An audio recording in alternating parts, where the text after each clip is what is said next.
Oiga, y estábamos platicando precisamente este caso, esta agresión tremenda en contra de un colaborador de la cadena Subway, aquí en Rutilo Torres, un jovencito de 15 años de edad que es salvajemente golpeado porque se atrevió a decirle a un sujeto que esperara su turno, que se formara para que lo pudieran atender. Este sujeto resulta que sabía artes marciales, lo sigue hasta el área de comida, de preparación de alimentos, lo golpea salvajemente, lo lesiona muy fuerte.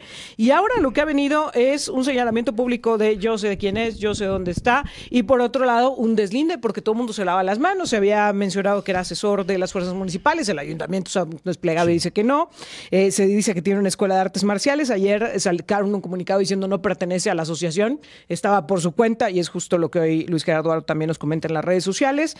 Y la promesa de todas las autoridades de que esto no quedará impune, pero licenciado Jorge Chezal, la gente nos dice, ¿y qué esperan para agarrarlo? ¿Cómo estás? Buenos días. Pues a lo mejor primero saber dónde está. Digo, porque a mí me parece que hubo un tiempo ahí importante en el que se podía haber actuado, pero que bueno, pues por las razones que quieran y los pretextos que quieran dar las autoridades, lo cierto es que se tardaron. Porque la identidad de este sujeto prácticamente fue conocida de inmediato. Sí, sí, Es sí. decir, no pasó mucho tiempo.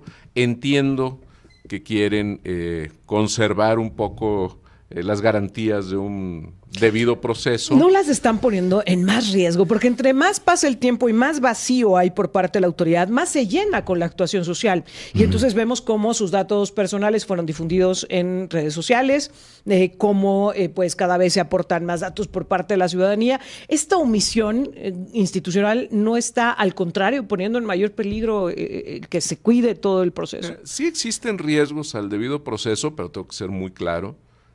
Hay una prueba muy objetiva, que es el Claro, video. claro. Es decir, frente a cualquier otra suposición, cualquier otra inferencia, cualquier otra prueba, lo que sea, lo cierto es que está el testimonio directo de las personas que presenciaron la agresión y hay un video. Es decir, ahí evidentemente creo que al margen de esta difusión de la imagen, No etcétera, hay nada que me hacer. parece que hay muchos elementos con los cuales la autoridad ahorita en este momento debería de tener una orden de aprehensión, ya no nada más esa invitación a declarar que se había mencionado inicialmente.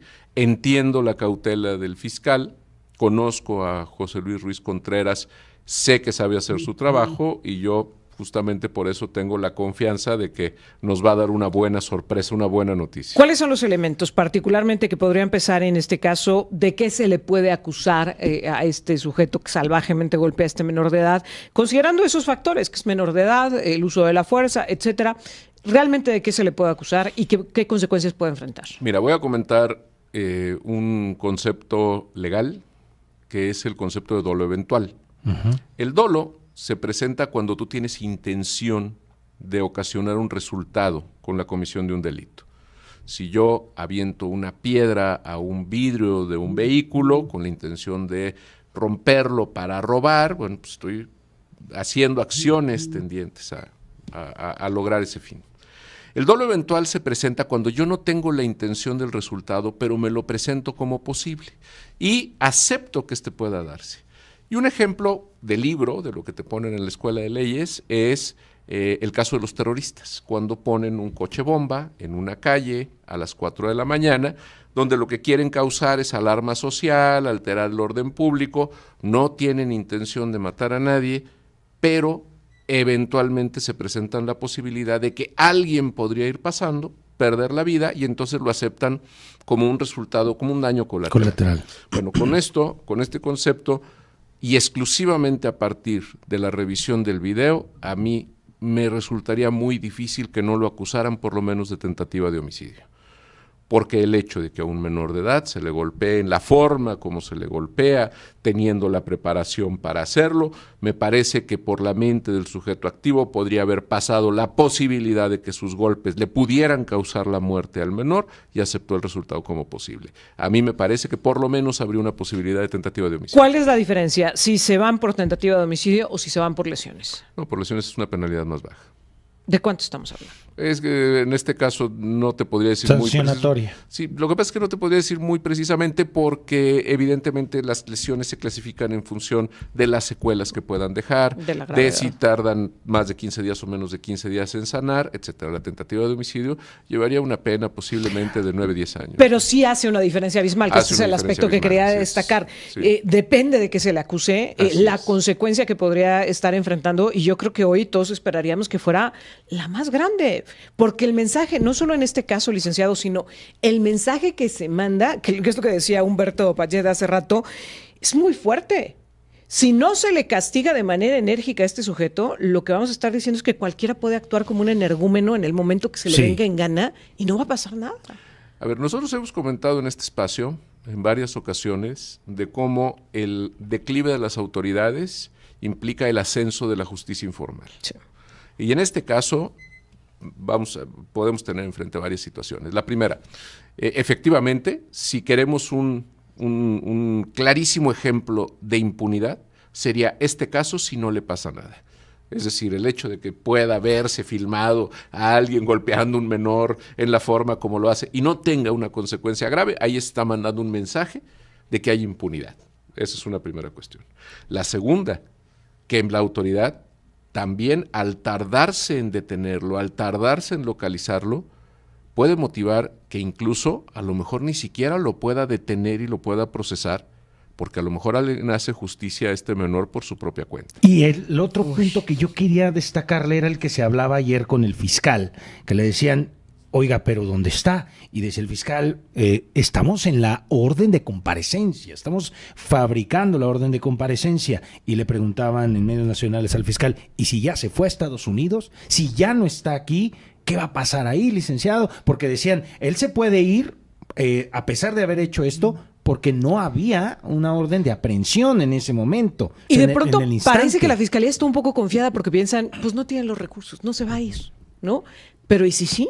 No, bueno, pues gente que no tiene recursos pasa todos los días a los Estados Unidos, sí, claro, y es un problema migratorio enorme. No, a ver, aquí hay una cuestión que es importante y que evidentemente la Fiscalía lo sabe. El que esté en Estados Unidos o que se vaya a cualquier otro lugar no es obstáculo para que se le pueda detener. ¿Por qué? Estamos acostumbrados a pensar en la Interpol como una institución solamente para esos grandes delitos, criminales de guerra, grandes narcotraficantes, etcétera, y eso no es cierto. La Interpol puede librar una ficha roja por cualquier delito ordenado por cualquier juez en cualquier país del mundo. Okay. Entonces, en este caso, si él se fue a los Estados Unidos, nada impide que, acreditada esta circunstancia, se libre una ficha roja de Interpol para que lo detengan. ¿Por un delito de lesiones? Por un delito de lesiones. ¿Por una tentativa de homicidio? Sí, por una tentativa de homicidio. Si revisamos la lista de personas buscadas por Interpol con ficha roja, nos vamos a encontrar que no nada más están los terroristas, los grandes narcotraficantes, sino también delincuencia ordinaria, porque lo único que tiene que hacer la autoridad es pedir la búsqueda a través de la ficha roja de Interpol. Tenemos que hacer una pausa, pero regresamos para seguir platicando contigo, licenciado. Ya estamos de regreso y ya platicábamos, a ver, la diferencia sí la hace de que la acusa de la Fiscalía, sí debieron haber actuado de manera inmediata, y ya lo decías, licenciado, en varios sentidos, no solo porque la gente quiere ver la actuación, no solo porque había suficientes elementos, sino además porque incluso, pues ya lo advertías, corres el riesgo de que alguien se te adelante mientras tú no actúas como autoridad. Sí, que ese es un riesgo grave, pero además el hecho de que lo podían haber detenido, a ver, pensemos que muchos se nos han platicado las cámaras que hay en la ciudad, claro. Es decir, era posible hacer un seguimiento en el momento que esto se reporta, era posible hacer un seguimiento a través de a menos que en las menos cámaras de 12 no funcionen. horas, en menos de 12 horas el Ayuntamiento de la capital había sacado un comunicado que decía que ellos sabían quién era y que ya le habían dado toda la información a la Fiscalía. Sí, porque tienes esa información y puedes hacer el rastreo a través de las cámaras. Y aparte el batimóvil amarillo que traía, bueno, pues era inconfundible, por Dios. Hay formas de poderlo identificar. Sí. Yo creo que también ahí, a lo mejor un tema colateral es que, bueno, ya cuando esto se resuelva, preguntar cómo está el tema de las cámaras de vigilancia urbana. Si están funcionando o no están funcionando. Me llama la atención y me preocupa una parte adicional, que es la que ya te decía, el mensaje que esto manda, porque cada vez lo vemos de manera más frecuente. El sujeto que tuvo un incidente de automóvil y que va y golpea al otro conductor o a la otra conductora, porque lo hemos visto. El sujeto que es detenido por un policía y golpea al policía. Al que no le dejan agua en su casa, la pipa, y va y golpea al chofer de la pipa. En fin, esto lo estamos viendo cada vez más. Obviamente nos habla de un problema social, pero desde el punto de vista de procuración y de impartición de justicia, ¿cuál tiene que ser el mensaje que se mande? El mensaje que esto nos indica socialmente es que no hay temor ni a la ley ni a la autoridad. ¿Sí? Claro. Y me parece que también tiene una explicación adicional que me preocupa más, que es el temor de la autoridad. Es decir, autoridades que no se meten, no hacen su labor porque tienen miedo de que los acusen, tienen miedo de fracasar. Es decir, a lo mejor un policía vio que este sujeto golpeaba al menor y dice, no, pero no lo detengo porque si lo detengo van a decir que lo detuve sin orden de aprehensión, lo cual hablaría de un desconocimiento de las leyes. Entonces, a mí me preocuparía también que esta pasividad de la autoridad sea por desconocimiento de la autoridad y por miedo de la autoridad, porque en el momento que tienes una autoridad temerosa que no quiere actuar porque le preocupa lo que pueda suceder con el proceso o con la ley, es que no tiene quien le explique cómo funciona el proceso o la ley. Ahora, en los medios nacionales, Erika, licenciado, hablaban de un texto, desafortunadamente no me acuerdo ahorita el autor, pero lo titularon condenando desde la hipocresía esta violencia, ¿no? ¿Nos indigna? Qué bueno, hay un rechazo social, nacional, por el tamaño de impacto que es esta imagen, pero si ustedes se fijan, la cultura colectiva, la música, las películas, las novelas, todo lo común popular, va implícito la violencia de mi parte ejercida y hacerme más varonil, ¿no? Más temeroso. Eso me hace una persona... más temerario. Más temerario, es la palabra, tiene toda la razón. Me vuelve un plus ante la sociedad, ¿no? Me hace sobresalir. Pero cuando vemos las acciones de todo esto, es condenable y tiene que ser así. Hay un doble juego en esto, licenciado, y creo que esto también forma un parteaguas de decir un hombre con el doble del peso, con el doble de la musculatura, con el conocimiento de artes marciales, hacia un chavito que estaba trabajando en vacaciones y que estaba indefenso, hoy queda vulnerable, probablemente no solo física, moralmente, emocionalmente el resto de su vida, licenciado. No, bueno, a ver, aquí evidentemente hay que evaluar también el tema justamente de ese daño moral que se le causa y las consecuencias que va a tener. Valdría la pena pensar que esto va a tener además consecuencias de otro tipo, no nada más las penales, sino también indemnizatorias, porque estamos hablando de un muchacho que va a quedar afectado efectivamente psicológicamente con un temor, puede ser este estrés postraumático que se experimenta lo mismo en la guerra, en la tortura, lo puede experimentar él y evidentemente es algo que tendría que pensarse también en cómo se va a subsanar. Pero estás mencionando una cosa que es muy importante, Jonathan, que es justamente cómo es el entorno social en el que se está dando esta agresión y cómo es que incluso esto lo vemos muy salvaje por la agresión física que tenemos enfrente, pero que vemos nosotros que desde la presidencia de la República se ataca, se calumnia, se critica y de una manera agresiva. Y vemos desde las redes sociales que en pro, en contra, que vemos que cualquier persona se siente con el derecho de poder herir, poder lastimar, poder hacer lo que sea a otros. Es decir, en todos los entornos, si pongo el ejemplo de la presidencia de la misma manera que puedo poner cualquier otro entorno, hay una cultura de violencia y de no consecuencias a la violencia. Claro, lo condenamos y estoy totalmente de acuerdo, de manera hipócrita, pero a la vez luego formamos parte de la misma violencia, ejercida de muchas formas, y entonces evidentemente hay un problema social muy grave. Somos una sociedad violenta. Somos una sociedad violenta, sí, yo creo que sí. Híjole. Es que de verdad que es bien preocupante y ya que hablamos de las secuelas de este joven, es que no nada más para él. Y lo platicábamos ayer en este espacio y nos llegaban comentarios de algunos padres de familia que decían, imagínate cómo nos dejan, porque por un lado uno le dice a los jóvenes, hay que ganarse la vida, hay que buscar un trabajo de verano, qué bueno que quieras ganar dinero, pero luego ves estas escenas y dices, mejor no. Ya no solo le tenemos miedo a los delincuentes, al narcotráfico, a que si lo van a asaltar cuando vayan en el transporte público, sino que ahora también, como sociedad, como padres de familia, tenemos miedo de que en el centro laboral le vaya a pasar algo como esto. Es que qué cosa, de verdad, las consecuencias que un hecho como este tiene, el mensaje que nos pone en evidencia, además, porque creo que no es nuevo esto de que somos una sociedad violenta, pero el cómo nos lo ha puesto en la cara nos tiene que llevar a una reflexión muy profunda en todos los aspectos y todos los ámbitos, licenciado. Pero no te quiero dejar ir sin platicar también de lo que está pasando en otros aspectos y que también nos han tenido hoy con el alma en un hilo, ¿no? Ya lo decíamos, se nos viene el arranque del próximo ciclo escolar y no tenemos la certeza de qué va a pasar con los libros de texto gratuito. Dice el presidente que él no se ha enterado, que a él nadie le ha avisado, que hay una restricción para la distribución de los mismos. Dice un juez que sí, los ha retirado en León, Guanajuato. ¿Qué va a pasar?